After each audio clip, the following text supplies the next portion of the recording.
From the collapse of Roman Britain to the battlefields of 1066, this is the complete story of how England took shape. Was England created by the Anglo-Saxons, or by the crises that repeatedly forced their kingdoms to change? Late in 1066, an English moneyer struck a small silver penny for King Harold. The king's crowned face appeared on one side. The other carried a single word, Pax Peace. As the story unfolds, tell us in the comments which turning point you think mattered most: Rome's withdrawal, the Viking invasions, or the crisis of 1066. Nothing about the metal made the coin exceptional. What mattered was the network that produced it. Royal mints across England worked to a common standard, and each penny named the authority behind it and the moneyer responsible for it. A coin spent in a local market belonged to a system that reached well beyond that market.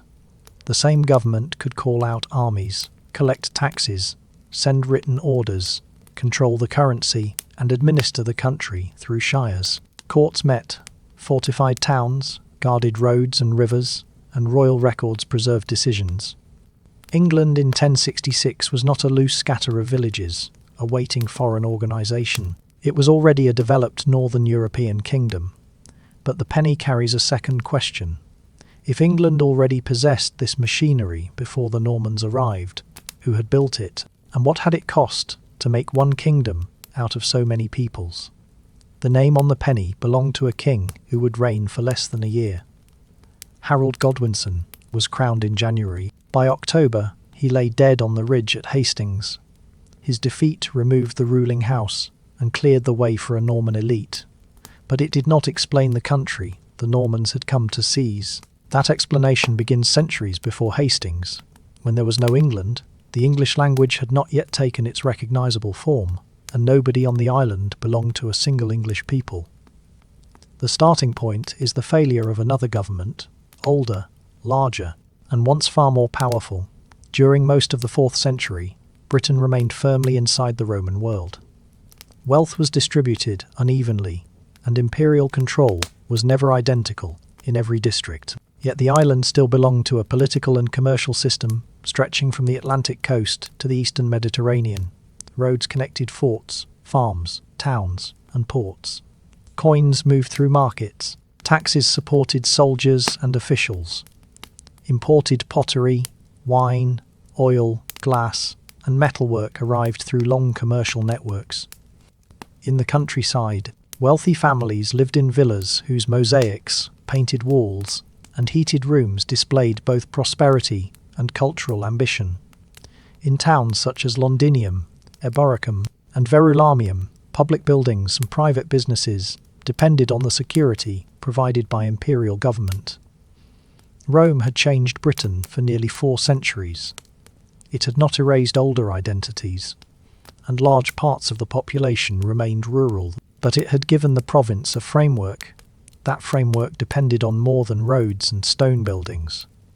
It required regular taxation, organised military defence, stable coinage, administrative records, and confidence that orders from the imperial centre would still be obeyed. That confidence began to thin in the late 4th century, not because one frontier suddenly collapsed, but because the empire had to meet too many demands at once. The Roman Empire faced pressure along several frontiers at once. Rival emperors and ambitious generals repeatedly fought civil wars. Armies that should have guarded provincial borders were drawn into struggles for the throne.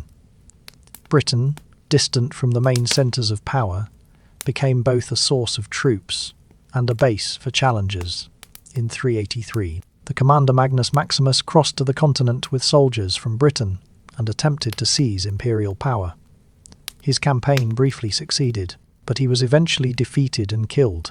A generation later, another British-based claimant, Constantine III, crossed into Gaul with much of the remaining mobile army. His revolt also failed. Soldiers left the island, but few returned.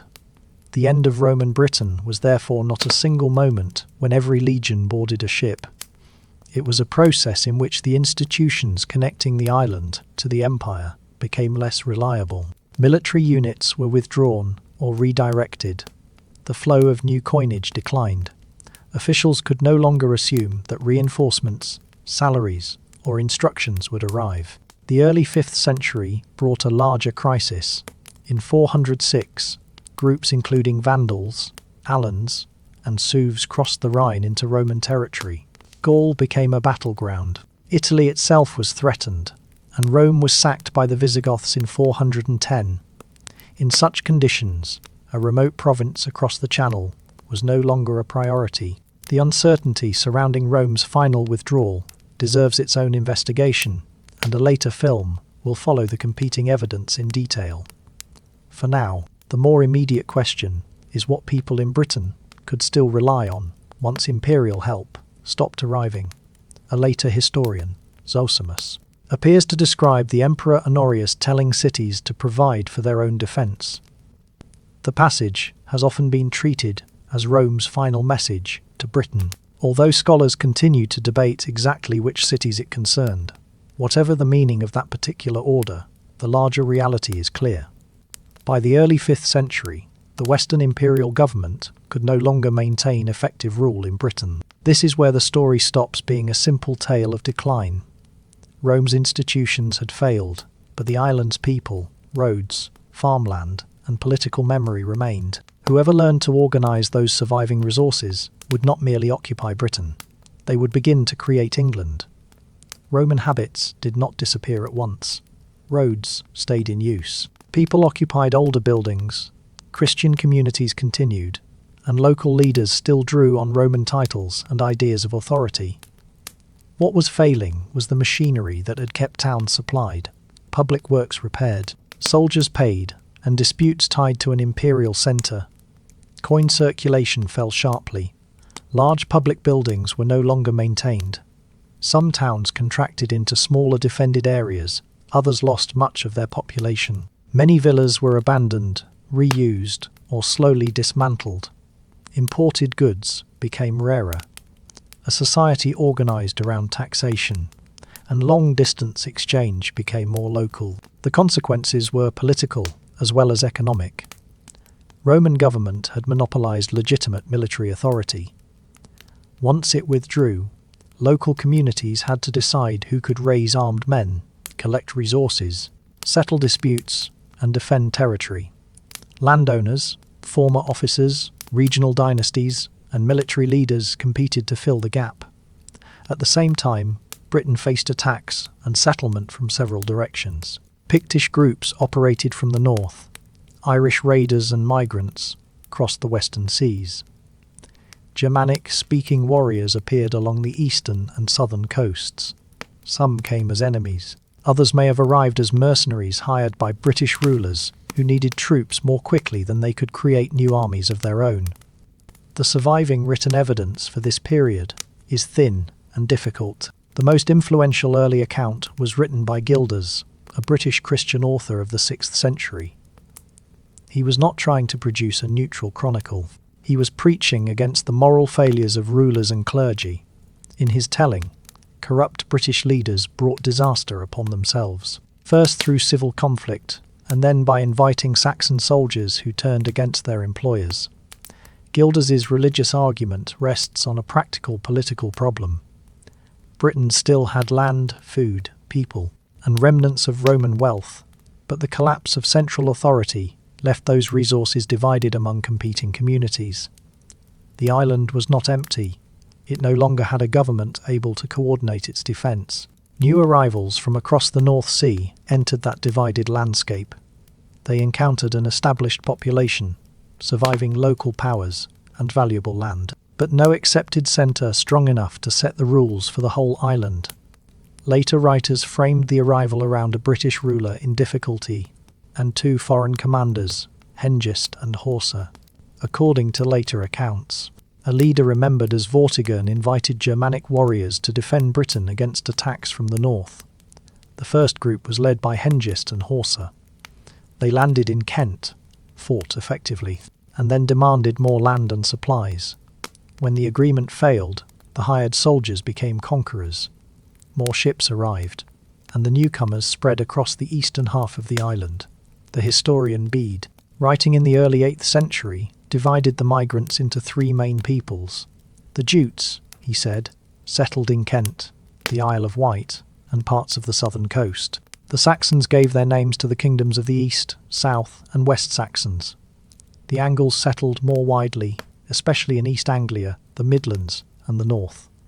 From the Angles, Bede explained, came the name of the English people. For more than 1,000 years that account supplied memorable founders and a tidy map. The chronology is less cooperative. Bede wrote long after the events, while earlier sources say much less. Hengist may preserve a real leader, but later storytelling accumulated around his career and family. Horsa, whose name means horse, may belong partly to legend. Vortigern is no easier to recover as an individual rather than a remembered type of ruler. The old narrative cannot simply be discarded because it preserves a genuine memory of migration, armed service, and conflict. But it cannot be read as a complete record of how England was settled. Archaeology shows a long and varied transformation. From the 5th century onward, new styles of houses, pottery, brooches, weapons, and burial appeared in eastern and southern Britain. Some communities cremated their dead and placed the ashes in decorated urns. Others buried bodies with objects such as spears, shields, jewellery, vessels, and tools. These customs resembled practices across the North Sea in regions that are now northern Germany, the Netherlands, and Denmark. The settlements were often built of timber. Large halls stood near smaller houses and workshops. These communities did not normally occupy Roman villas, as if one ruling class had simply moved into the homes of another. They created a different material landscape, sometimes beside older sites, sometimes in areas that had already been farmed for centuries. The evidence does not reveal one national invasion directed by a single commander. It suggests repeated movement across the sea over several generations. Warriors came, but so did women and children. Some migrants may have followed relatives who had already settled. Others may have joined successful military leaders who offered land. Some arrived peacefully within territories controlled by allies. Others took land through violence. The scale of migration has been one of the central arguments in early English history. At one extreme was the old image of mass conquest and near total replacement, with Britons killed, enslaved, or driven into Wales and Cornwall. At the other was the theory that only a small military elite arrived, imposed its language, and persuaded the larger British population to adopt a new identity. The evidence does not support either extreme on its own. Genetic research on early medieval burials has strengthened the case for substantial migration from the North Sea coast. In some eastern regions, a large part of the ancestry of buried individuals can be connected to continental northern Europe. The movement was not limited to a handful of male warriors. At the same time, local British ancestry remained present, and the mixture varied greatly by place and period. Modern populations also preserve ancestry from both sources. Taken together, the material and genetic evidence points to substantial movement, but not to the same pattern everywhere. Migrants may have formed most of some eastern communities, elsewhere they settled among, married into, or ruled populations with deeper local roots. Culture could change faster than ancestry. A family did not need wholly continental origins to speak Old English, live under a Germanic law code, or attach itself to an English kingdom. Language is one of the hardest parts of the puzzle. Latin remained the language of the church and learned writing, while British Celtic languages survived strongly in the west and north. Yet, across most of what became England, Old English became dominant. Very few British words entered its basic vocabulary, compared with the influence later brought by Norse and French. Political advantage helps explain the linguistic shift. Where English-speaking rulers controlled land, protection, legal standing, and access to service, local families had practical reasons to use their language. Children raised inside that order could acquire a different public identity within a few generations, while intermarriage steadily blurred the line between migrant and native. The fate of British communities differed by region. In Wales, Cornwall, and parts of the north, British kingdoms survived and developed their own political traditions. In the west, English expansion continued for centuries through warfare and settlement. In the east, Some British inhabitants may have remained on the same land while changing language and allegiance. Others were reduced to dependent status. There were also Britons within English kingdoms, whose identity remained visible in law and place. Names. The newcomers themselves were not a single people at first. An Angle in the north, a Saxon in the Thames Valley, and a Jutish settler in Kent did not necessarily imagine that they belonged to one nation. They were tied to households, war leaders, local communities, and emerging kingdoms. The broader English identity came later. Seen this way, early Anglo-Saxon history is not the founding scene of a ready-made nation. It is the formation of a new society after Roman Britain broke into regional powers. People from both shores of the North Sea fought, traded, and married. Their descendants built Germanic-speaking kingdoms in Britain, shaped also by the people already there. Conquest mattered. So did family migration, local alliance, and assimilation. Their relative weight changed from one district and generation to another. By the 6th century, the settlements of eastern Britain were no longer temporary footholds. Families farmed the same land across generations, buried their dead nearby, worked in local workshops, and recognized leaders whose authority could be inherited as well as won. At a high-status settlement, the hall was usually the building that organized everything around it. Timber, built and large by local standards, it served as a lord's residence, a meeting place, a court, and the setting for meals at which obligations were renewed. Smaller houses, stores, and workspaces stood close by. Fields, pasture, woodland, water, and tracks linked the household to the land that sustained it. These places depended on agriculture. Wheat, barley, oats, and rye provided food. Cattle, sheep, and pigs supplied meat, milk, hides, wool, and status. Most people spent far more time growing, processing, and storing food than fighting. Even powerful households survived only because farmers produced the surplus that supported retainers, clergy, and craftsmen. Society was personal rather than bureaucratic. The central bond was kinship. A person's family could provide protection, inheritance, marriage connections, and support in a dispute. It also carried obligations. An injury to one member could involve the wider kin group, and an unresolved killing might produce a feud that continued across generations. Early law codes attempted to contain that danger. One of their best-known ideas was wergild, the value assigned to a person's life. If someone was killed, compensation could be paid to the victim's family. The amount depended on social rank. The system appears harshly unequal because it was unequal. A noble life carried a higher legal value than that of a free farmer, and an enslaved person occupied a different legal position again. Compensation offered a way to stop revenge from widening. Once a killing or injury could be assessed, judged, and paid for, a private act of violence became a dispute the community could try to settle. The detailed tariffs for wounds do not describe a peaceful society. They show people building procedures to keep violence from tearing apart the kinship network on which order depended. Rank shaped nearly every aspect of life. Kings stood at the top of emerging political hierarchies. Below them were nobles and warriors, whose service was rewarded with gifts, land, and access to the ruler. Free farmers possessed legal rights and obligations, although wealth varied widely among them. Dependent labourers and enslaved people had far less control over their lives. The hall made this hierarchy visible. A successful lord attracted followers by feeding them, protecting them, and distributing valuable objects. Swords, helmets, arm rings, and decorated drinking vessels were not merely possessions. They recorded relationships. A gift from a ruler showed that service had been recognized, and that future loyalty was expected. Poetry later preserved the ideals of this warrior society: courage in battle, generosity in leadership, loyalty to companions, and the shame of abandoning one's lord. Those ideals were powerful, but they were ideals.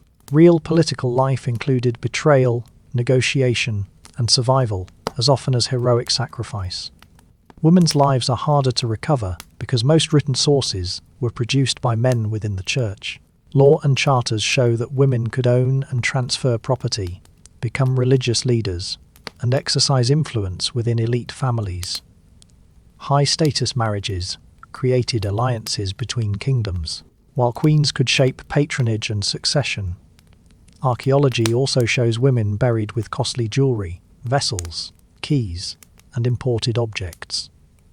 These goods signal status, but they do not provide a simple description of occupation. A key in a grave may be connected with household authority, symbolism, or both. Grave objects were selected by the living and could express the identity a family wanted to display. The same caution applies to weapons. A spear or sword may indicate military status, but burial was also a public statement. Early English society cannot be reconstructed by assigning every object a single meaning. These settlements were durable because they combined production with rules. Families cultivated grain, raised animals, made cloth, repaired tools, and supplied weapons, while custom governed inheritance, marriage, compensation, service, and land. Leaders drew strength from households and king groups, then carried that strength into competition with their neighbours. In time, the more successful networks became kingdoms. A sixth century kingdom was less a bordered state than a set of obligations gathered around a ruler. A king's effective territory consisted of people who accepted his authority, estates that supplied food or tribute, and warriors prepared to answer his summons. Victory extended that reach, defeat shortened it. A strong ruler might leave neighbouring leaders in place while making them pay and serve. An ineffective successor could lose within a season what a predecessor had spent decades assembling. The earliest kingdoms are difficult to map because later writers often projected the political geography of their own time into the past. Names such as Kent, Wessex, Mercia, East Anglia, and Northumbria eventually became familiar, but they were surrounded by smaller peoples and territories whose independence disappeared from the record. Kent developed in the southeast, close to the Channel and the Frankish kingdoms. Its rulers benefited from continental trade and marriage connections. The kingdom's graves contain imported objects and rich jewellery that reveal contact with Gaul and beyond. East Anglia occupied the lowlands, facing the North Sea. Its greatest archaeological monument is the ship burial at Sutton Hoo. Beneath a mound lay the impression of a long vessel and a chamber filled with weapons, silver plate, gold fittings, coins, and ceremonial objects. No body survived in the acidic soil, and the identity of the dead man cannot be proved. The East Anglian king Raedwald remains a leading possibility. Whoever was buried there belonged to a world that was neither isolated nor primitive. The silver came from the eastern Mediterranean, coins came from the Frankish world. The helmet and weapons combined local and international styles.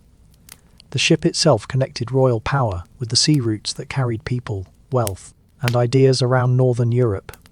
Further north, the kingdoms of Bernicia and Deira were united, sometimes uneasily, into Northumbria. Their rulers competed not only with other English kings, but with British powers such as Reged and Strathclyde.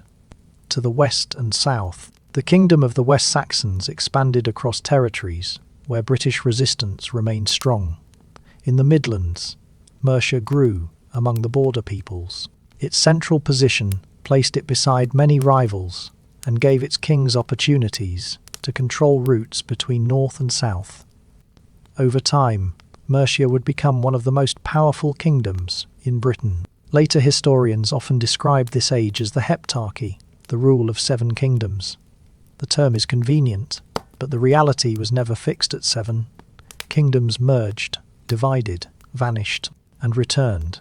Essex and Sussex could be important in one generation and subordinate in another. Lindsey, Wicks, Magansayete, and other smaller territories mattered even when later narratives placed them in the shadow of larger neighbours. Power moved through war, marriage, fosterage, tribute, and religion. A king might be recognised as an overlord by other rulers without directly governing their lands. Bede listed several kings who exercised an unusually wide authority and a later version of the Anglo-Saxon chronicle used the rare word Bretwalda for one such ruler. It is doubtful that this was a regular office with clear rules. It is better understood as a later attempt to describe different forms of dominance. Among the early overlords was Ethelbert of Kent, whose influence reached across much of southern England. Raedwald of East Anglia may have held a similar position. In the 7th century, Northumbrian kings, such as Edwin, Oswald, and Oswu, extended their authority far beyond their own heartlands. Their power remained fragile. Edwin was killed in 633 by an alliance led by Cadwallon of Gwynd and Penda of Mercia. Oswald later restored Northumbrian strength, only to be killed by Penda in 642. Kingship offered prestige, wealth, and sacred authority, but it also placed a ruler at the centre of almost every major conflict. Royal houses traced themselves back to gods and heroes, because genealogy made recent conquest look ancient and lawful. The claim helped, but it did not preserve a dynasty by itself. Survival still depended on troops, food, allies, and a successor capable of holding them together. By the late 6th century, kings had access to another source of legitimacy. It came from overseas with monks' books, and a view of rulership that reached beyond the warband. Before English kings sponsored churches, many placed gods, remembered in the names of the weekdays near the beginning of their royal genealogies. Woden was associated with authority, knowledge, poetry, and war. Thuna, the thunder god, represented force and protection. Tu was connected with conflict, law, and oaths. Friday preserves the name of a goddess, whose identity is less certain, often linked with Frigg.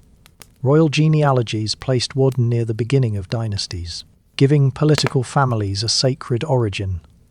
The surviving evidence for this religion is incomplete. No pagan English theologian left a written explanation of belief. Most descriptions were recorded later by Christian authors, while comparisons with Norse mythology must be used carefully.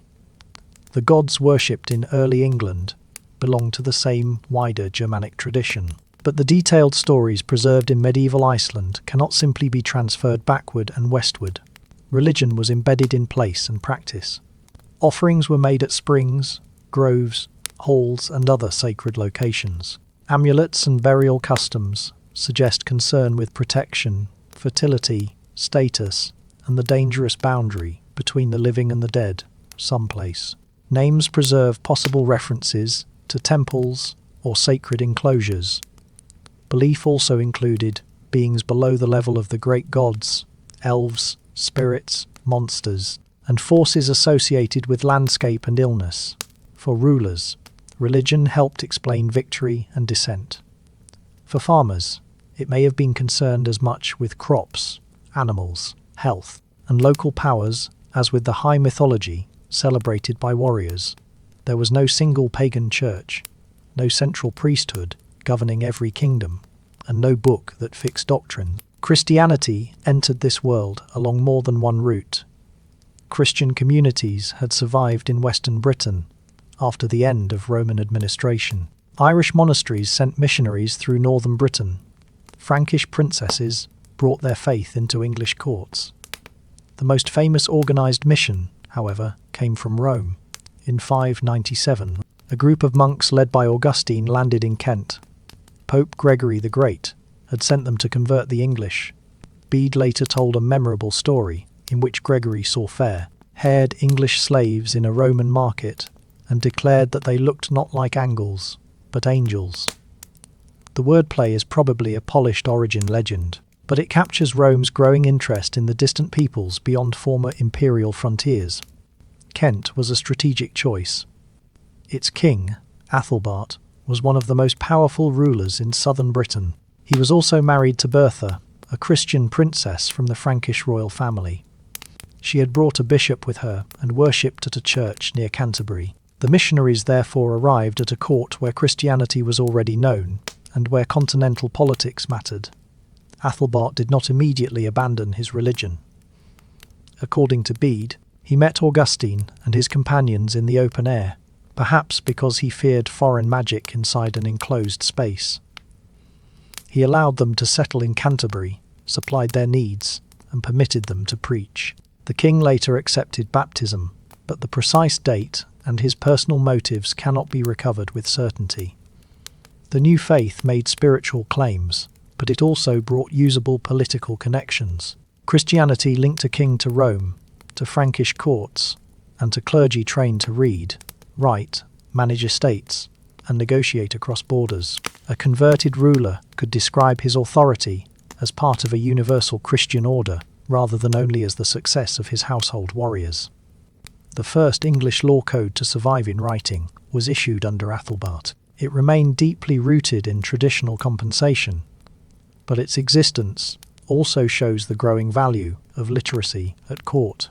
The laws protected church property and placed the new institution within the kingdom's legal hierarchy. Christianity did not spread in a straight line. The religion was often tied to royal protection, and when a converted king died, a court could return to older practices. Missionaries had to work kingdom by kingdom, adapting to different dynasties and political crises. In Northumbria, the Roman mission achieved an early success when King Edwin was baptized in 627. Bede framed the decision through debate at court. One advisor compared human life to a sparrow flying briefly through a warm hall before disappearing again into winter darkness. Christianity, in this telling, promised knowledge of what came before and after that moment. The speech may reflect Bede's literary design more than an exact record, but it expresses the attraction of a faith that offered a larger history of the world. Edwin's conversion did not secure Northumbria. He was killed in battle in 633, and the mission lost its political support. The bishop Paulinus fled south. Christianity returned through a different tradition. Oswald, a Northumbrian prince who had spent years in exile, had converted while living among Irish Christians. After becoming king, he invited monks from Iona to preach in his kingdom. The first mission failed, but a monk named Aidan proposed a gentler approach. He established a monastery on Lindisfarne, an island connected to the mainland at low tide. Aidan's monks travelled among villages, trained local clergy, founded churches, and taught children. Their Christianity was shaped by the Irish monastic tradition, with strong emphasis on discipline, scholarship, pilgrimage, and personal example. In the south, Canterbury maintained links with Rome. In the north, Lindisfarne looked toward Iona. The two traditions shared the same Christian faith but differed in customs, organisation, and the calculation of Easter. These differences became politically important in 664 at the Synod of Whitby. King Offa of Northumbria brought together supporters of the Irish and Roman practices. Bede presented the debate as a contest of authorities. The Roman party argued that its Easter calculation was followed by the wider church and connected to St. Peter. Oswiu chose the Roman practice. Later accounts sometimes make Whitby appear to be the moment when a Celtic church was defeated by a Roman church. The division was not so complete. Irish learning and art continued to influence Northumbria. Many practices had already crossed between traditions. The Synod did, however, strengthen Northumbria's connection to the organisational system of the Roman Church. Christianisation remained gradual. Older sacred places could be reused. Traditional feasts could be adapted to Christian festivals. Burial practices changed at different speeds. Kings might accept baptism before many rural communities understood the new theology. Christian charms later preserved language and imagery that had roots in older belief. Conversion changed more than the names invoked in worship. Monasteries held land, trained clergy, copied books, and could outlast the ruler who first protected them. Bishops sat in royal councils. Genealogies, charters, saints' lives, and histories began to give each kingdom a written record, instead of leaving memory entirely to oral tradition. Kings gained links to the Christian world beyond Britain. The Church gained land, protection, and access to government. Their alliance supported the art and learning that followed during the 7th and 8th centuries. Northern England drew together traditions that had arrived by different routes. Learning came through Iona and Lindisfarne.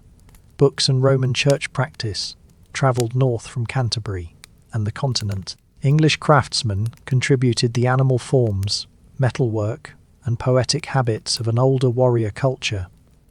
None of these strands remained untouched. On the North Sea's edge, they were worked into a distinct Christian culture.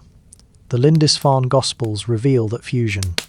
Produced around the beginning of the 8th century, the manuscript contains the 4 Gospels in Latin. Its decorated pages are filled with interlaced animals, spirals, crosses, and geometric patterns of extraordinary precision. Mediterranean Christian imagery is joined to artistic forms familiar from Irish manuscripts and English metalwork.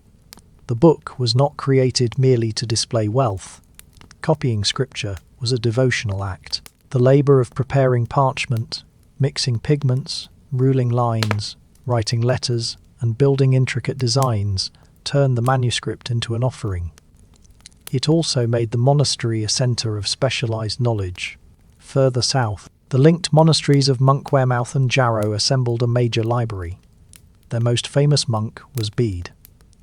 Born in Northumbria around 673, he spent almost his entire life in the monastic world.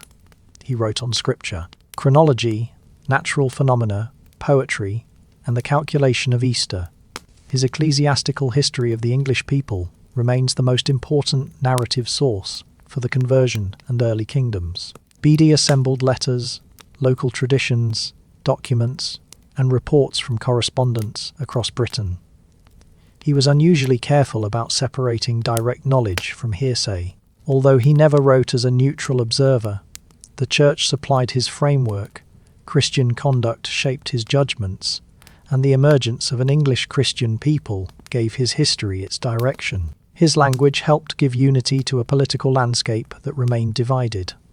By writing a history of the English people, Bede offered readers a collective subject, larger than any one kingdom. The unity existed more clearly in religion and narrative than in government, but it could later be used by kings seeking wider rule. Northumbria's cultural strength did not protect it from political instability. Its royal houses competed, and its armies faced Mercian and Pictish enemies. The death of King Ecgfrith at the Battle of Dunnechtane in 685 ended a major Northumbrian expansion into Pictish territory. In later decades, royal succession became increasingly violent. The kingdom remained an intellectual centre, but its ability to dominate southern England weakened. Meanwhile, political weight was shifting toward Mercia in the Midlands. Mercia had already proved its strength under Penda, the pagan king who defeated and killed both Edwin and Oswald of Northumbria. Penda's victories did not create permanent control, and after his death, Mercia passed through periods of weakness. In the 8th century, however, its kings developed a broad supremacy over the English south. Athelbald ruled from 716 until 757. His authority extended over many kingdoms south of the Humber, although local kings continued to exist. He controlled important routes and benefited from access to London. His death at the hands of his own guards produced a succession crisis, but Mercian power recovered under Offa. Offa ruled for nearly 4 decades. He defeated rivals, intervened in neighbouring dynasties, and treated Kent and other southern kingdoms with increasing directness. Royal charters show his influence across a wide area. He did not unite England, but he pushed regional overlordship closer to a more centralised form of rule. His coinage made that authority visible. Earlier English silver coins had varied widely. Offa issued broad pennies of high quality, carrying his name and sometimes a portrait. He also issued a remarkable coin in the name of his queen, Cynethryth, one of the very few Anglo-Saxon queens represented on coinage. The penny would outlast Mercian supremacy. It became the main English silver denomination for centuries, joining trade, taxation, and royal image. A coin could pass through many hands, far from the court, carrying the king's authority into everyday exchange. Offa also dealt with the most powerful ruler in Western Europe, Charlemagne. Surviving letters show negotiation over merchants, travellers, exiles, and marriage proposals. The relationship included tension as well as respect. Offa was not treated as an obscure tribal chief. He was a king whose decisions affected commerce across the Channel. The largest monument associated with his reign was built not in stone but in earth. Offa's dyke runs in sections along the borderland between Mercia and the Welsh kingdoms. It consists of a bank with a ditch, generally facing west. Some stretches remain impressive, others are lost, uncertain, or the work of different periods. The dyke's original purpose remains unsettled. It may have marked a claim to territory, obstructed raiding, directed movement through controlled points, or displayed the Mercian king's ability to mobilize labour on a remarkable scale. It was neither an unbroken stone wall, nor a frontier that could seal every route. Its importance lies partly in what its construction reveals about royal reach. Offa died in 796. His chosen heir survived him only briefly, and the power he had built began to unravel. Subject kingdoms recovered independence. Mercia remained formidable, but its dominance depended heavily on the ability of individual kings. Early English supremacy often rested too heavily on one ruler. Monasteries and libraries could preserve knowledge after a king's death, but an overlordship built through personal victories might unravel as soon as succession reopened old rivalries. At the end of the 8th century, those rivalries still seemed to define the future. English kings watched one another, competed for tribute, and fought over borderlands. The monasteries accumulated treasures. The mints struck silver. Trade moved through ports and rivers. Monasteries, ports, and silver coinage had also made the English kingdoms visibly wealthy to visitors from across the sea. The first recorded encounter was small, local, and badly misunderstood. In 789, according to the Anglo-Saxon Chronicle, 3 ships reached the coast of Wessex near Portland. A royal official rode to meet the strangers and tried to bring them to the king's town, probably to identify them and collect tolls. The newcomers killed him. The entry is brief, but it captures the danger of a new kind of contact. These seafarers did not follow the expected rules of trade or diplomacy. They arrived quickly, struck without warning, and disappeared before a local response could be organised. 4 years later, raiders attacked Lindisfarne. The monastery stood on an island off the Northumbrian coast, famous for St. Cuthbert, its manuscripts, and generations of royal gifts. It was spiritually important and materially rich, but poorly defended. The attack shocked Christian writers across Europe. The scholar Alcuin, a Northumbrian serving at Charlemagne's court, wrote with horror about the violence. For him, the raid raised a religious question. How could such a sacred place be abandoned to pagans? Yet the attackers did not recognize the monastery as protected by the holiness Christians saw in it. They saw portable wealth, captives, and a vulnerable shore. The attackers were Scandinavians, though English sources often called them Danes or heathens, without carefully distinguishing origin. Viking was not the name of one nation. It referred to raiding and expedition, and many who took part also lived as farmers, traders, craftsmen, and settlers.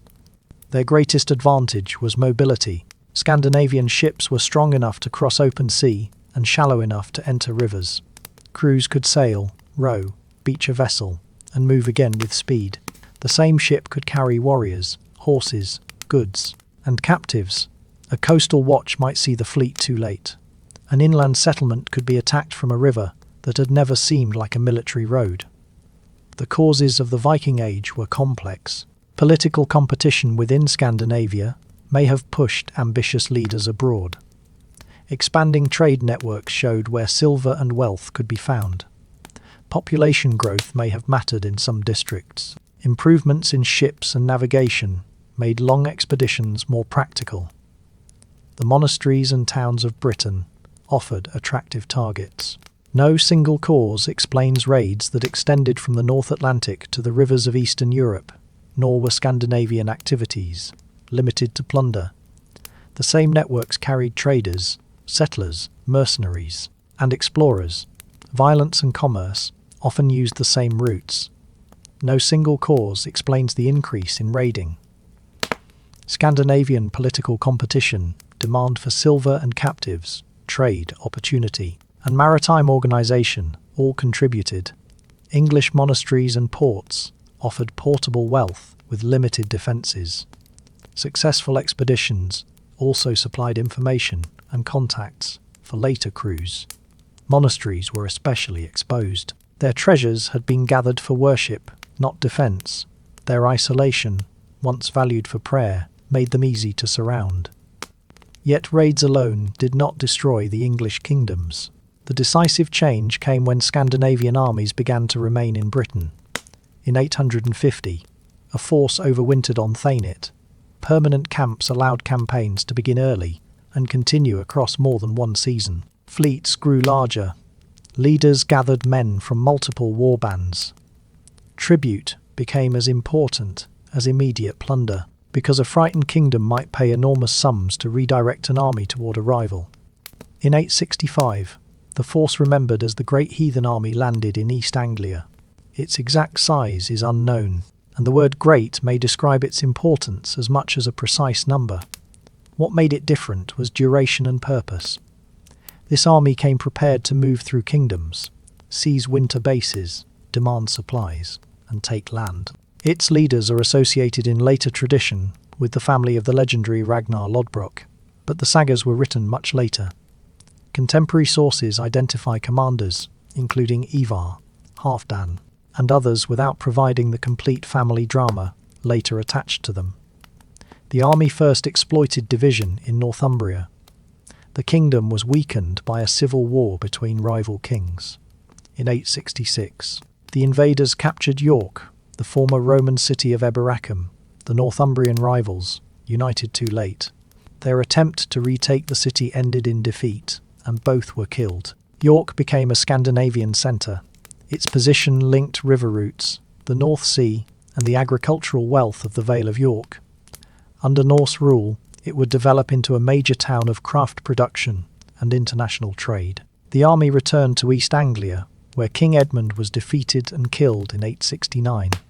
A later Christian tradition turned his death into a detailed martyrdom. Edmund refused submission, was tied to a tree, shot with arrows, and beheaded. The account shaped his cult, but the contemporary record confirms only the defeat and death of the king. Mercia was the next great target. For several years, armies moved through its territory, taking towns and forcing payments. In 873 or 874, they occupied Repton, a royal and religious centre. King Burgund was driven into exile, and Mercia was divided. Part of it fell under Scandinavian control. The western portion continued under a local ruler, dependent on stronger powers. Within less than a decade, Northumbria, East Anglia, and much of Mercia had lost their independent royal leadership. Scandinavian settlers took land in regions later described as the Danelaw. Their place, names, personal names, legal customs, and language reshaped eastern and northern England. The newcomers did not remain a separate army forever. Many settled, farmed, married, traded, and accepted Christianity.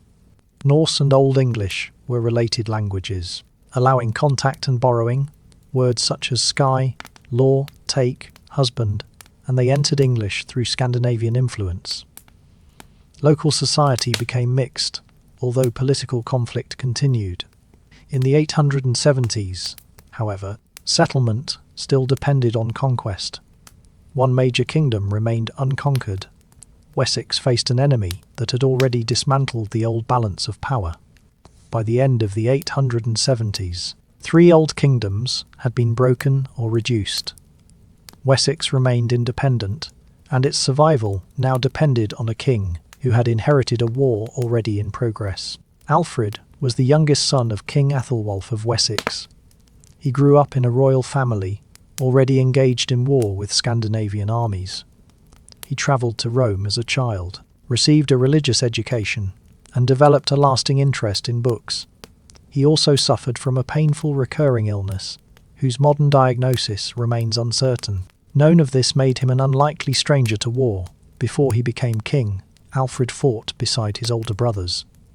In 871, Wessex faced a series of battles against a large Viking army. The West Saxons won at Ashdown, where Alfred held a major command, but other battles brought heavy losses. His brother King Athelred died that year, and Alfred succeeded him. Wessex was worn down. Alfred bought peace, almost certainly with payment. It was not a victory, but it gave the kingdom time to recover before the next campaign. For several years the main Scandinavian armies operated elsewhere. One group settled in Northumbria, another divided land in Mercia. A leader named Guthrum emerged as the principal threat to Wessex. In 876 and 877, Alfred struggled to contain him through negotiation, blockade and pursuit. Agreements were made and broken. The military balance remained uncertain. In early 878, Guthrum struck at Chippenham, a royal centre in Wiltshire. The attack came during winter, when armies were less likely to be assembled. Alfred's court was scattered, and much of Wessex submitted or became unable to resist. The king withdrew into the wetlands of Somerset with a small following. Later stories placed him in a peasant woman's hut, where he became so absorbed in his troubles that he allowed cakes to burn. The tale was written centuries afterward. It survives because it reduces a national crisis to a simple image: a king without a court, rebuked in an ordinary home while his kingdom seemed lost. The confirmed history is no less dramatic. Alfred established a base at Athelney, an island of firmer ground among marshes and waterways. The landscape offered concealment and access to loyal districts. From there, he maintained contact with supporters and launched raids. Wessex had not disappeared, but its network of authority had contracted. In the spring, Alfred summoned forces from Somerset, Wiltshire, and Hampshire. Men gathered at a place remembered as Egbert's Stone, then marched toward Guthrum. At Edington, probably in May 878, the West Saxons defeated the Viking army. Guthrum withdrew into a fortified position and surrendered after a siege. The settlement that followed was political as well as military. Guthrum accepted baptism, with Alfred as his sponsor, and took the Christian name Athelstan. The ceremony did not make every Scandinavian settler Christian at once, but it created a personal relationship between leaders and placed the agreement within a shared religious framework. A later treaty defined a boundary between Alfred's territory and the lands under Guthrum's authority. It also regulated trade, compensation, and relations between English and Danish communities. The agreement recognised that Scandinavian rule in eastern England could not simply be erased. Edington preserved Wessex. It did not remove the danger that had brought the kingdom close to collapse. Alfred's most important achievement was his response to that difference. He understood that the existing system had failed, not because West Saxon warriors lacked courage, but because the kingdom could not always put them in the right place at the right time. A mobile enemy could attack before the Fyrd assembled, occupy a royal centre, and force a crisis. The solution was to redesign defence around fortified places. Alfred established or strengthened a network of burhs. Some used Roman walls, others were new earth and timber fortifications. They were positioned to protect routes, river crossings, markets, and populated districts. A document known as the Burgal Hiddage, probably compiled under Alfred's successors, but reflecting this system, lists fortified centres and the land assigned to support them. The principle was mathematical. A measured length of wall required a corresponding number of defenders.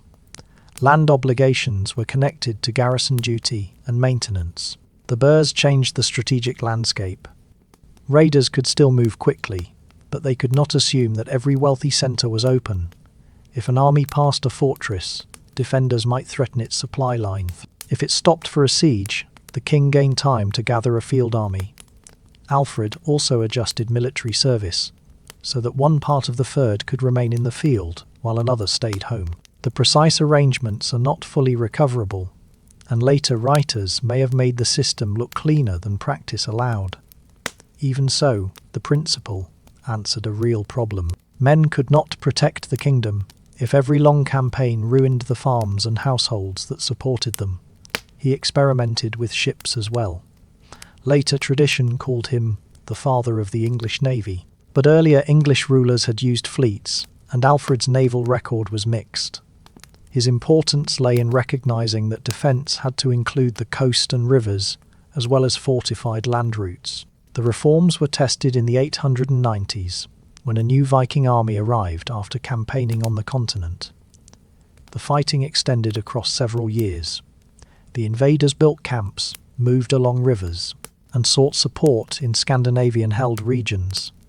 Wessex and Mercia responded with fortified towns, local resistance, and coordinated armies. The kingdom suffered, but it did not collapse as it had in 878. Alfred also saw cultural weakness as a threat. In the preface to one of the works associated with his translation program, he lamented the decline of learning and the shortage of clergy able to understand Latin. A kingdom that could not read its inherited knowledge risked losing law, religion, and memory. He gathered scholars from Wales, Mercia, and the continent. Important Latin works were translated into Old English or adapted for an English audience. Alfred may not have personally translated every text later connected to him, but he clearly sponsored a program that treated education as a royal responsibility. The program also gave Old English a wider public role. Latin remained indispensable in the church, but English could now carry history, theology, instruction, and royal policy to readers without advanced Latin training. The Anglo-Saxon Chronicle also developed in Alfred's circle, or under his influence. Its annals placed West Saxon history within a longer story of Britain and the English peoples. Copies were sent to religious centres and continued by later scribes. The Chronicle was not neutral. It reflected the concerns of the rulers and communities that maintained it. Yet it created a shared record that extended beyond one lifetime. Alfred increasingly presented his cause as the defence of the Anglo-Saxon, the English people, rather than only the survival of Wessex. This language did not eliminate regional loyalties. Mercian, Northumbrian, West Saxon, English, and Danish identities could overlap, but war encouraged a broader political distinction between the Christian kingdom under Alfred and territories controlled by rival armies. A small object known as the Alfred Jewel captures the connection between rule, learning, and belief. Made of gold, enamel, and crystal, it carries the words, "Alfred ordered me to be made." Its exact use is uncertain, but it may have been part of a reading pointer distributed with educational texts. The jewel does not prove every detail of Alfred's cultural program. It does show a king placing his name on an instrument associated with sight and understanding. Alfred died in 899. He had not united England. York remained under Scandinavian rule. East Anglia and much of the Midlands were outside direct West Saxon control. But he had changed the problem his successors inherited. Before Alfred, Wessex often survived because a capable king could gather men around him in an emergency. By the end of his reign, the kingdom had something harder to dismantle: fortified centres, assigned obligations, written records, and a political language that treated the defence of a wider people as a reason for rule. His successors would turn those defensive arrangements against the territories of the Danelaw. Alfred's death did not make the succession automatic. His son Edward took the throne, but their kinsman Athelwold challenged him and sought allies among Scandinavian rulers. Athelwold's death in 902 removed the immediate threat and underlined a basic fact: the West Saxon dynasty still depended on winning, not simply on possessing the right bloodline. Edward the Elder carried forward his father's use of fortification and coordinated pressure. The campaign was not his alone.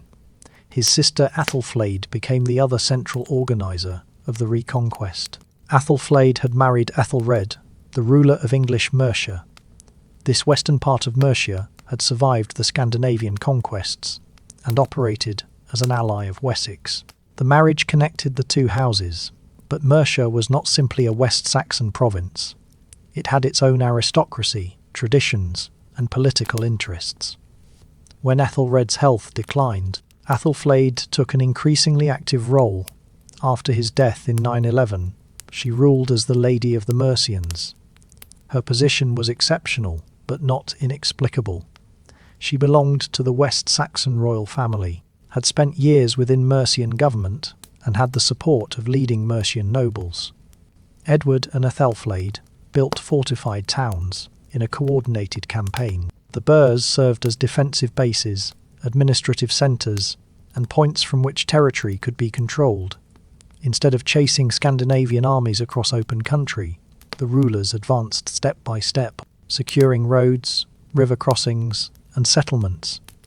Aethelflaed founded or strengthened burhs at places including Chester, Tamworth, Stafford, Warwick, and Runcorn. She campaigned against Welsh opponents and Scandinavian-held towns. In 917, her forces captured Derby, one of the main fortified centres of the Danelaw. The following year, Leicester submitted. Edward attacked from the south and east. He built forts on both sides of rivers, cutting movement and isolating enemy positions. East Anglia and parts of the Midlands came under his control. Local Scandinavian leaders sometimes fought. Others submitted when resistance became impossible. The transfer of a town changed political control, without removing the people who lived there. Communities of Scandinavian descent remained as farmers, merchants, landholders, and craftsmen, and some local elites continued under the new ruler. West Saxon expansion therefore produced a kingdom that was already mixed in population and legal custom, not a culturally uniform territory created by simple expulsion.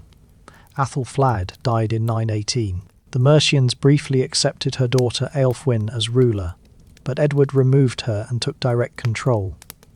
The decision ended the separate Mercian leadership. Later West Saxon narratives minimised Aethelflaed's role, while Mercian annals preserved it more clearly. Edward died in 924. His succession was complicated, and his son Aethelstan did not gain universal acceptance immediately.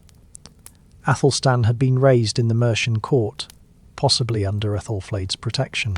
This connection helped him secure Mercian support, although some West Saxon opposition remained.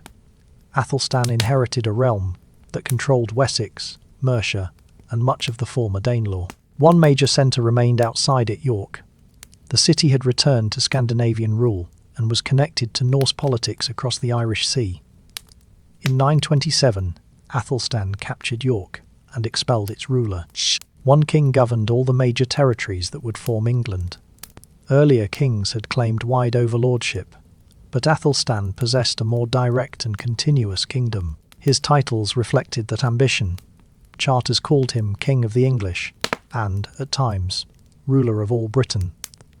These claims did not mean that he administered Scotland or Wales as English shires. They expressed supremacy. Welsh rulers attended his court, witnessed charters, paid tribute, or accepted boundaries under pressure. The King of Scots recognised his power without surrendering his own kingdom. Aethelstan cultivated an international court. His half-sisters married rulers or princes on the continent. Foreign exiles and young nobles were raised in his household. Books and relics moved through diplomatic exchange. English kingship was becoming part of a European network of Christian monarchy. The settlement of 927 did not end resistance. In 934, Aethelstan led a major expedition into Scotland. 3 years later, his enemies formed a coalition. Constantine, King of the Scots, joined Owain of Strathclyde and Olaf Guthfrithson, the Norse king of Dublin. Their combined forces entered England. The armies met in 937 at Brunamber. The location has not been identified with certainty. The battle itself was remembered as one of the largest and most important of the age. Aethelstan and his half-brother Edmund defeated the coalition. The Anglo-Saxon Chronicle celebrated the victory in a poem of unusually elevated language. It described fallen warriors, fleeing enemies, and the defence of the land. The poem was not modern national reporting, it was royal commemoration. Yet it shows that Aethelstan's victory could be presented as the survival of a collective English realm. Brunamber did not settle every frontier. York changed hands again after Aethelstan died. The north remained difficult to govern, and later kings had to fight for it repeatedly. Even so, the political problem had changed. Wessex no longer faced several equal English kingdoms. The question was whether one kingdom of the English could keep control of all the regions it now claimed. Athelstan died in 939. His settlement remained fragile, but a single English kingship had become concrete enough to defend, lose, and rebuild. After Ethelstan's death, Scandinavian rulers returned to York, and control of the north shifted repeatedly. His brothers Edmund and Edred fought to restore the kingdom. In 954, the last independent Norse king of York, Eric Bloodaxe, was expelled and killed. Northumbria was then governed through earls under the English crown, although northern identity remained strong. The kingdom did not become stable by erasing regional difference. West Saxon kings worked through local aristocracies, bishops, assemblies, and customary law, drawing those parts into a common royal framework, while leaving much local practice intact. Edgar, who became king of all England in 959, inherited the benefits of earlier conquest. Later writers called him the Peaceful, because his reign lacked the great invasions that had marked the lives of his ancestors. Peace did not mean the absence of force. It meant that the crown possessed enough authority to prevent major rivals from openly challenging it. In 973, Edgar underwent a ceremonial coronation at Bath. He had been king for years, so the event was not a simple beginning of rule. It presented a mature vision of Christian monarchy. The ceremony linked the king's anointing with priestly ideas of sacred order and provided a model for later English coronations. A later story placed Edgar at Chester, seated in a boat rowed by several subordinate kings. Whether the scene occurred exactly as described is uncertain. Its message is clear. Later generations remembered Edgar as a ruler whose authority extended beyond England and was acknowledged by neighbouring kings. More durable than ceremony was the consolidation of government. England was divided into shires, many of them centred on fortified towns. Shires were further divided into hundreds or comparable local districts. Royal officials worked with local elites and assemblies. Written commands, known as writs, allowed the king to communicate decisions across the realm. Coinage became one of the strongest signs of unity. Under Edgar, the crown introduced a standardized design across many mints. Moneyers in different towns struck pennies to the same weight and type. Periodic recoinage replaced older issues, allowing the king to maintain quality, collect fees, and renew the royal image in circulation. Standard coinage depended on routine coordination. Dies had to reach local mints. Moneyers had to follow them, and older issues had to be exchanged. Such repeated work shows a government able to turn a royal decision into action in many towns at roughly the same time. The 10th century also saw a major reform of monastic life. Leaders, including Dunstan, Athelwold, and Oswald, promoted the Benedictine rule, restored religious houses, and strengthened discipline. Reformers received royal support and, in return, presented the king as guardian of an ordered Christian society. Monasteries were spiritual communities, but they were also landholders, schools, workshops, and archives. They trained scribes and preserved legal documents. Their scriptoria produced richly decorated manuscripts in what became known as the Winchester style. Art, worship, royal government, and landed wealth were closely connected. Old English writing flourished beside Latin. Homilies, saints' lives, law codes, medical texts, riddles, and poetry were copied into books. Among the surviving manuscripts is the only copy of Beowulf. The poem is set in a distant Scandinavian past. Its hero fights monsters, becomes a king, and dies defending his people from a dragon. The date and place of composition remain debated, and the surviving manuscript was copied around the year 1000. Beowulf is not a documentary account of early England. It is evidence of how an English Christian audience remembered a heroic pagan world. The poem's deepest concern is not victory, but the failure of victory to last. Halls burn, dynasties end. Treasure cannot prevent death. A good king gives protection and gifts, but even the strongest ruler leaves a succession problem behind. The theme suited a realm formed through generations of war, by the late 10th century. England had broad administrative reach, a confident written culture, and wealth that could be taxed on a large scale. It still relied on cooperation between the royal house, bishops, earls, and other powerful landholders. When Edgar died in 975, that cooperation broke down. His eldest son, Edward, was murdered 3 years later. The throne passed to Edward's younger half, brother Ethelred, still a child. The next reign would test those relationships, once confidence at the centre began to fail.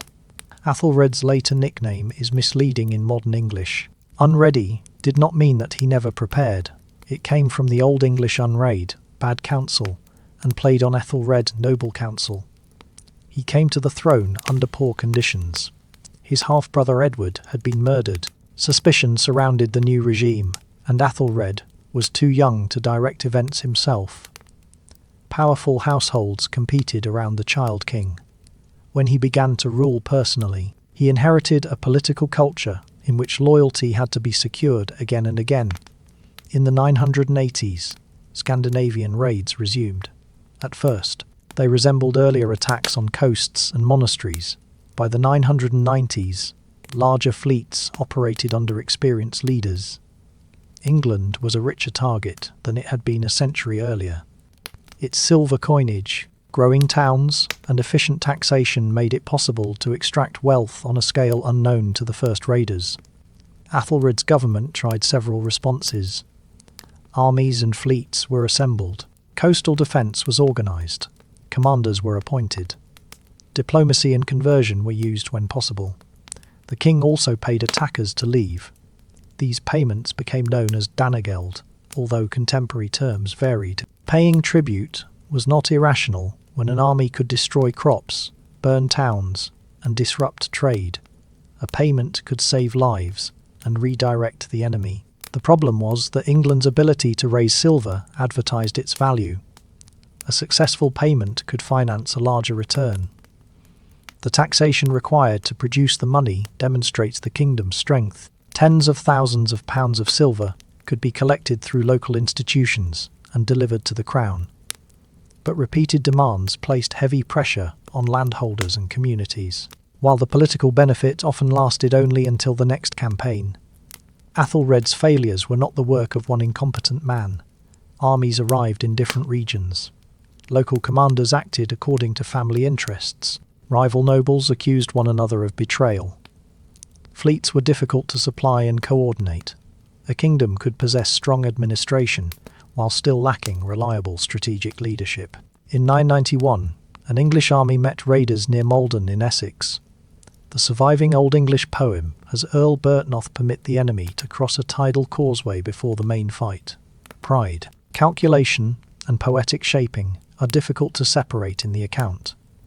Byrhtnoth was killed, and his force defeated.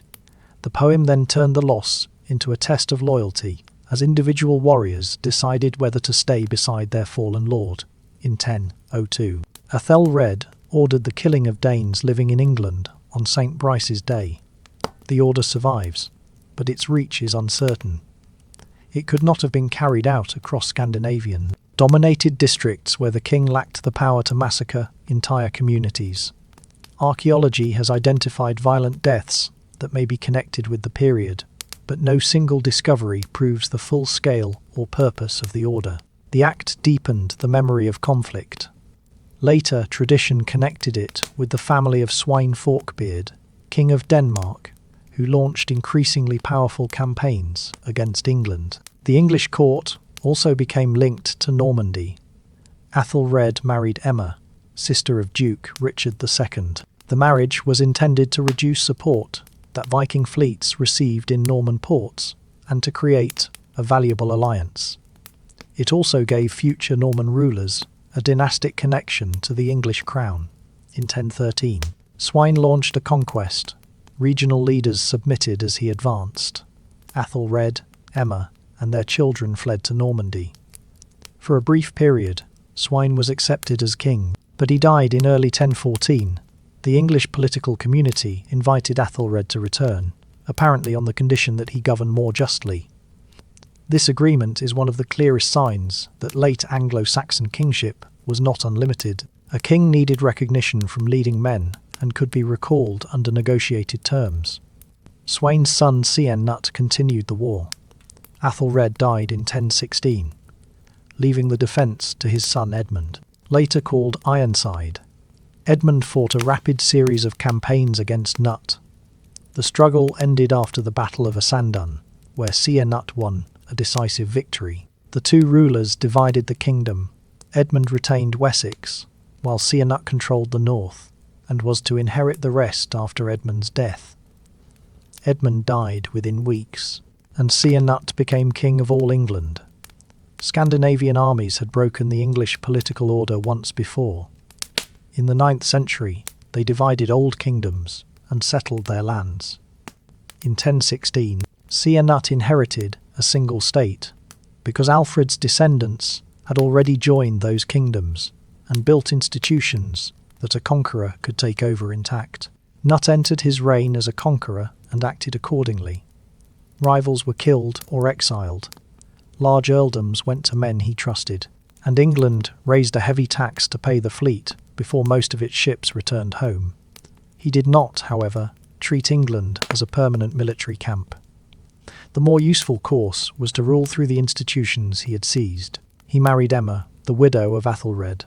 The marriage connected him to the previous dynasty and gave their future children a claim superior to that of his sons from an earlier relationship. Emma, in turn, remained queen under two ruling houses and became one of the most powerful political figures of the century. Cnut supported the English Church, issued law codes in the tradition of earlier kings, and presented himself as a Christian ruler. He made a pilgrimage to Rome and communicated with English subjects through letters. Royal image and religious patronage helped transform military conquest into legitimate kingship. After adding Denmark and later Norway, Nut stood at the centre of a North Sea dominion.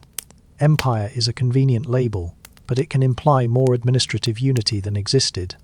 England, Denmark, and Norway kept their own laws and elites. They were connected by the king, his household, ships, deputies, and negotiated alliances. England was the most administratively developed part of this dominion. Its tax system could support ships and soldiers. Its mints produced reliable silver. Its church supplied literate officials. Cnut therefore preserved much of the royal machinery created by the West Saxon dynasty. At the centre stood the king and his household.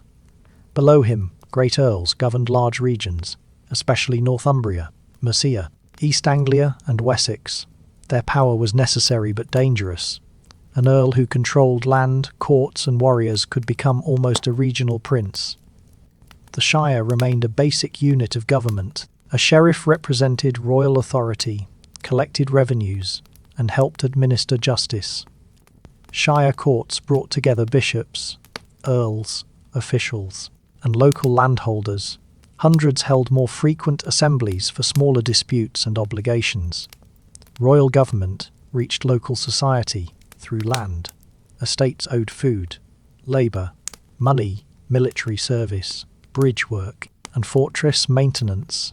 The exact burden differed according to tenure and custom. Written charters recorded grants, while writs carried shorter commands to officials and assemblies. Law itself still depended heavily on the community. A dispute was heard before people who knew the land, families, and local reputation of those involved. Written documents became more important, especially in matters of property, but much evidence was given through sworn statements. A person might support an oath with oath, helpers whose credibility depended on their own standing. When ordinary proof failed, an ordeal could be used, placing judgment in the hands of God through a controlled religious ritual. Such procedures seem strange to a modern court, but they belonged to a world in which reputation, divine order, and public participation were inseparable. Royal law increasingly tried to protect what writers called the king's peace. Theft, violent feuds, false coinage, and attacks on protected places were not merely private injuries. They challenged the order the king claimed to guarantee. Punishments could include compensation and fines, but also forfeiture, mutilation, enslavement, or death. The severity of a written penalty does not prove that it was applied in every case. Law codes often announced ideals and threats, as much as they described routine practice. Knut's legislation drew on earlier English kings and on advice from Archbishop Wulfstan of York. It emphasized Christian observance, social order, honest coinage, and the responsibilities of officials. It also addressed a kingdom containing regions with different histories. Customs associated with the Danelaw continued beside West Saxon and Mercian traditions. Unification did not make every local rule identical. The achievement of the crown was to place those differences within one recognised kingship. Every royal order still depended on action lower down. An earl, sheriff, bishop, abbot, thagan, munnier, or local assembly had to turn words issued at court into collection, judgment, military service, or record. Government was powerful precisely because it was distributed, but that also meant the king had to retain the cooperation of people who possessed authority of their own. No permanent professional bureaucracy stood between the court and the localities. Office was usually exercised by landholders whose status and personal connections mattered. Even so, the kingdom had regular procedures and expectations that did not disappear whenever a ruler died. Society was sharply unequal. Earls and leading thegs controlled large estates. Lesser thegners served the king or great lords and could rise through military and administrative service. Ceols were free people with legal standing, but freedom covered a wide economic range. Some owned substantial farms, others depended increasingly on a lord. Below them were people with limited freedom and enslaved men, women, and children who could be bought, sold, or exported. Slavery had existed throughout the period and remained part of the economy, especially in ports connected to Ireland and the wider Atlantic world. Christianity discouraged some practices and protected certain rights, but it did not immediately abolish slavery. Most wealth came from land. Grain fed the population. Sheep produced wool for cloth and trade. Cattle supplied traction, food, and hides. Towns such as London, York, Winchester, Lincoln, Norwich, and Thetford concentrated markets and crafts. Archaeologists have found evidence of metalworking, leather production, weaving, bone carving, and long-distance exchange. Coinage connected these activities to the crown. English pennies have been found across Scandinavia in enormous numbers, many arriving through tribute, trade, and military pay. The coins demonstrate both England's wealth and the fiscal demands placed upon it. Knut's reign brought relative stability after decades of invasion. Later storytellers remembered him ordering the tide not to rise. In the best-known version, he did so to show flattering courtiers that royal power could not command nature. The story appears long after his lifetime, but its lesson fits Christian kingship. A ruler might govern men, yet remain subject to God. Knut died in 1035. His sons struggled over the succession, and the political union of the North Sea realms quickly dissolved. In England, the children of Athelred and Emma waited for an opportunity to return. Knut's dynasty failed to hold the throne after him. The kingdom's administrative habits endured. Knut's death opened a short, unstable succession. His sons Harold Harefoot and Harthacnut ruled in turn, but neither founded a durable line. When Harthacnut died in 1042, the crown returned to Edward, the surviving son of Athelred and Emma. Edward had spent much of his life in Normandy. He came back to institutions his family knew, but not to the same political balance they had left. Great earls now controlled large regions, and Godwin of Wessex was the strongest among them. Godwin had risen under Knut and survived the dynastic transition. His family held land across southern England, commanded military resources, and occupied positions near the king. Edward married Godwin's daughter Edith. The marriage joined crown and family, but it produced no children. Later tradition remembered Edward as a deeply religious ruler, and after his death, he became known as the Confessor. His piety was real, but the image of a king detached from politics is misleading. Edward appointed bishops, managed rival earls, raised forces, and tried to preserve room for royal action between competing families. The most serious conflict came in 1051. A violent dispute at Dover involved followers of Edward's brother-in-law, Count Eustace of Boulogne. The king ordered Godwin to punish the town. Godwin refused. Both sides gathered armed support, but the earl's coalition weakened, and the Godwin family went into exile. Edward used the opportunity to promote men connected with Normandy and other continental regions. Among them was Robert of Jumièges, who became Archbishop of Canterbury. Norman sources later claimed that during this period, Edward promised the English throne to Duke William of Normandy. No surviving contemporary document proves such a promise, and English sources do not present it as a settled succession. Godwin returned in 1052 with ships and allies. Support for the family was strong enough that Edward avoided civil war and restored them. Several foreign advisors fled. The episode revealed the limits of royal power. The king could remove the greatest earl only, while other political leaders accepted the move. Godwin died in 1053. His son Harold became Earl of Wessex and gradually emerged as the most powerful man in England. He campaigned in Wales, negotiated at court, and acted as the king's principal military leader. Other members of the family held arms, placing much of the kingdom under Godwin's influence. The arrangement was not stable. Harold's brother Tostig governed Northumbria from 1055. His rule became unpopular among northern nobles, who accused him of oppressive government and killing rivals. In 1065, they rebelled and chose Morcar as earl.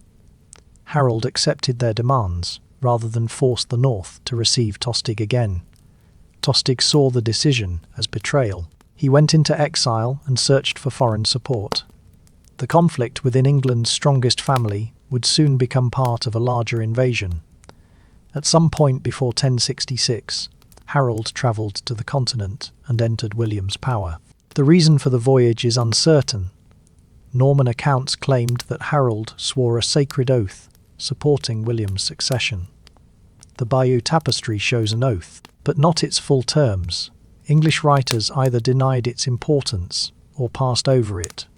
William's claim rested on this reported oath, on his family connection to Edward, and on the alleged promise made by the king. Harold's position rested on something more immediate. He was the leading English earl, the effective defender of the kingdom, and a member of the royal family by marriage. English kings were not chosen by strict hereditary succession alone. The leading men of the realm, later called the Witan, played a decisive part in recognising a ruler. A third claim came from Scandinavia. Earlier agreements and conquests had connected the English crown to Danish and Norwegian royal houses. Harald Hardrada, King of Norway, would use those claims when opportunity appeared. Edward completed a great church at Westminster near his royal residence. He died on the 5th of January, 1066, soon after its dedication. The sources surrounding his final wishes disagree, because they were written for opposing causes. English testimony held that Edward entrusted the kingdom to Harold. Norman writers insisted that an earlier promise to William remained binding. The uncertainty was not merely a gap left by poor sources. It was the central political fact. England had strong government, but no rule of succession accepted by all sides. When the choices included a royal kinsman overseas, the leading earl at home, and foreign rulers willing to turn older claims into military expeditions. In practice, the crown went to the candidate able to secure recognition first. Harold Godwinson was crowned on the 6th of January, one day after Edward's death. The speed is sometimes treated as proof of a seizure, but delay carried its own danger. A kingdom without a king invited rebellion and invasion. England's leading assembly accepted Harold, and an archbishop crowned him. William of Normandy rejected that settlement and began assembling an expedition that required more than anger or a private claim. Ships had to be built or hired, horses, weapons, provisions, and men had to cross the channel, and Norman barons had to be convinced that the campaign was lawful, practical, and worth the risk. Fighters from outside Normandy joined in expectation of land, reward, and religious approval. William presented Harold as an oath breaker who had taken a throne promised to Normandy. The argument gave the invasion a moral structure. It also helped William secure a papal banner, although the exact negotiations behind that support remain uncertain. Harold expected the attack through the spring and summer. He kept forces along the southern coast. The Fyrd could not remain assembled indefinitely. Men had farms and estates to manage, supplies were consumed, and the sailing season was passing. By early September, Harold released part of the force. William's fleet had been delayed by winds. While the English waited in the south, the first invasion came from the north. Tostig had made contact with Harold Hardrada. Hardrada was one of the most experienced warriors of the age. He had fought in Scandinavia, served in the Byzantine world, and won the Norwegian throne. His claim to England was distant, but he possessed a fleet and an opportunity. Tostig supplied local knowledge and the hope that northern opponents of Harold might join them. Their fleet entered the Humber and moved toward York. The northern earls Edwin and Morcar assembled an army. On the 20th of September, they met the invaders at Fulford, just south of the city. The battle ended in a Scandinavian victory. Edwin and Morcar survived, but their army suffered badly. York agreed to submit and provide hostages and supplies. Hardrada and Tostig moved east to Stamford Bridge, expecting the formal transfer of captives. Harold was in the south when the news arrived. He gathered his household troops and available forces, then marched north. The exact route and daily distance cannot be reconstructed in full, but the speed was extraordinary. Within roughly 2 weeks of the landing, the king had reached Yorkshire. On the 25th of September, the English approached Stamford Bridge. The Scandinavian army appears to have been divided, with equipment and part of the force near the ships at recall. Later stories describe a giant warrior holding the bridge alone until he was killed from below. The episode may be legend. What is certain is that the English achieved surprise. The battle was long and destructive. Hardrada was killed, traditionally by an arrow to the throat. Tostig also fell. Reinforcements from the ships arrived too late and exhausted by the march. The invading army was shattered. The survivors were allowed to leave after giving hostages and promising peace. Harold had destroyed one of the strongest Scandinavian invasions ever directed against England under ordinary conditions. Stamford Bridge might have secured the new reign. 3 days later, William landed in Sussex. William crossed after the wind changed, established a base at Pevensey and then Hastings, raised fortifications, gathered supplies, and damaged estates connected with Harold. The choice of target applied direct pressure. The king could not leave his own region exposed without risking both property and authority. News reached Harold in the north. He turned south again. The army that fought at Stamford Bridge could not all have travelled with him, and the forces gathering around London included fresh men from southern shires. Medieval writers later debated whether Harold should have waited longer before confronting William. The evidence does not allow access to every discussion at court, but the king faced a real calculation. Delay could bring reinforcements. It could also allow the Normans to strengthen their position, raid more widely, and encourage defections. Harold had just won through speed. He chose speed again. By the 13th of October, the English army had taken position on a ridge north of Hastings. The next morning, William advanced. The two forces reflected different military systems. Harold's army fought almost entirely on foot. Its core included housecarls, professional retainers equipped with mail, shields, spears, swords, and long two-handed axes. Around them stood men of the Fyrd, whose equipment and experience varied. The English packed themselves into a shield wall along the ridge. Cohesion was their main protection. Each shield covered not only its bearer, but part of the man beside him, and mounted attackers had to climb into that mass. As long as the line stayed closed, cavalry faced a difficult approach. William's army used several arms together. Archers opened the attack. Infantry followed. Mounted knights could move quickly, strike, withdraw, and attack again. The Norman force also included Bretons, Flemings, and other allies. making command more complicated than the single name Norman suggests. The first assaults failed to destroy the English position. Arrows had limited effect against the shields and the angle of the slope. Infantry and cavalry climbed under missiles from above. On William's left, part of the Breton contingent broke and fled. Some Englishmen pursued downhill. Whether this was an undisciplined chase or a controlled response is unclear. The Normans turned on the pursuers and killed many of them. Later writers described repeated feigned retreats. It is possible that William deliberately repeated a manoeuvre after seeing its effect, but the battle cannot be reconstructed as a precise sequence of planned tricks. For hours, the struggle continued. William's survival mattered because rumours of his death could have destroyed the invasion. One account describes him lifting his helmet to show his face. The detail may be true or may express a broader reality. The army needed to know that its commander remained alive. The English line weakened through fatigue, casualties, and local breaks. The battle had begun in the morning and continued toward evening. Norman archers may have been ordered to shoot at a higher angle, although the importance of this change is debated. Harold died near the end of the fighting. The Bayeux tapestry shows a figure struck in the face by an arrow beside another, being cut down by a mounted warrior. The inscription identifies the king's death, but does not settle which figure is Harold or exactly how he died. Later sources gave different accounts. By the end, Harold and his brothers Gyrth and Leofwine were dead. The royal standard had fallen, and organised resistance on the ridge had broken apart. Survivors withdrew or fled as the light failed. William had won the field, but the kingdom still had to be brought under control. English leaders in London considered placing the young Edgar Atheling on the throne. Edgar belonged to the old royal house, but lacked the resources and experience to lead a war. Edwin and Morcar still commanded regional power. London was fortified, and William could not simply ride into it. He moved through the southeast, securing towns and cutting routes. At Wallingford, he crossed the Thames.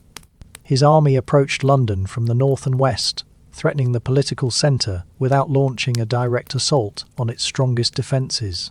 English resistance fragmented. Leading churchmen and nobles submitted at Berkhamsted. William was crowned in Westminster Abbey on Christmas Day. Even the coronation revealed the instability of conquest. When the assembled English and Normans acclaimed the king, guards outside mistook the noise for an attack and set nearby buildings on fire. Inside the abbey, the ceremony continued as smoke and panic spread around it. The story may have been sharpened by later writers, but it fits the moment. William had received a crown. He had not received trust. Rebellions followed in the west. The north and the fens, Danish fleets returned. Edgar Atheling and members of the old elite moved between resistance and submission. William answered with castles, confiscation, and force. The most destructive campaign came in the north during the winter of 1069 and 1070. Norman troops burned settlements, destroyed food stores, and devastated areas associated with rebellion. Medieval writers described famine and widespread death. The scale varied by district, and the word genocide imposes a modern legal category that the evidence cannot measure. There is no need for exaggeration. The recorded destruction was severe enough. Land passed from English owners to Norman followers. Bishops and abbots were replaced. Castles placed small foreign garrisons above towns and roads. Within a generation, the highest levels of English landholding had been transformed.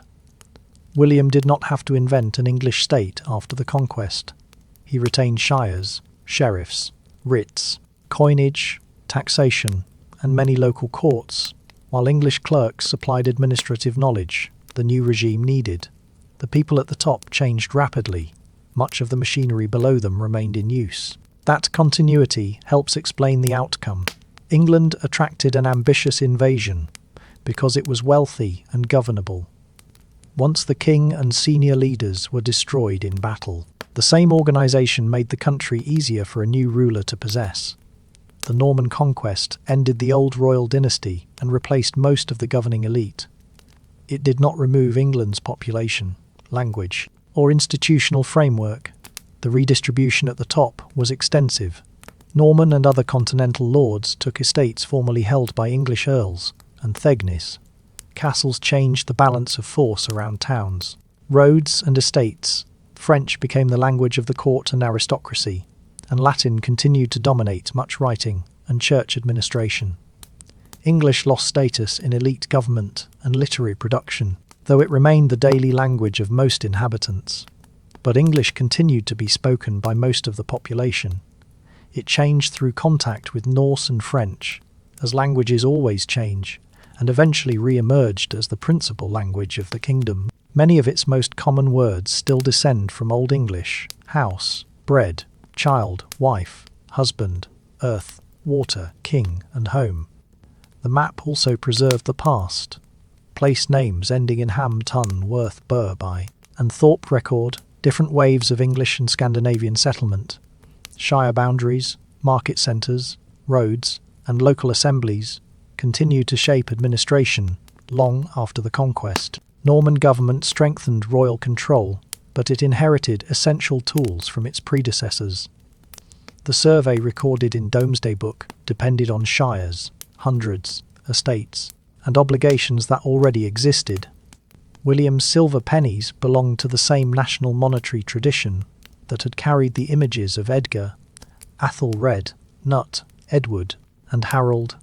Later generations repeatedly turned the Anglo-Saxons into an origin myth, founders of English liberty, a supposedly pure ancestral population, or barbarians whose society only became civilized after conquest. The evidence supports none of those simple roles. Early England was mixed from the beginning. Roman provincial communities, British kingdoms, North Sea migrants, Christian missions, Scandinavian settlers, and generations of local marriage all contributed to its population and institutions. Rulers enlarged political belonging through war and alliance, but also through law, taxation, churches, books, and the deliberate management of memory. No single date created England. The first Saxon settlements did not do it, Alfred did not finish it, and Athelstan did not make it permanent. Each generation inherited institutions it had not designed, adapted them to immediate pressures, and left a different set of problems to its successors. That repeated reconstruction is a more useful legacy than any claim of ethnic purity. Roman administration failed and regional kingdoms filled the gap. Viking armies destroyed several of those kingdoms and helped drive the formation of a unified state. The crisis of 1066 broke its ruling order, after which the conquerors governed through many of the institutions they had inherited. The silver penny struck for Harold brings the argument back to a specific object. Its inscription promised peace. Instead, the year produced 2 invasions, 3 major battles, a dead king, and a conquest that would continue long after the coronation at Westminster. The coin nevertheless records a continuity beneath the violence. The state that issued it survived the ruler whose face it carried. The king named on it was dead. The mint that struck it was not.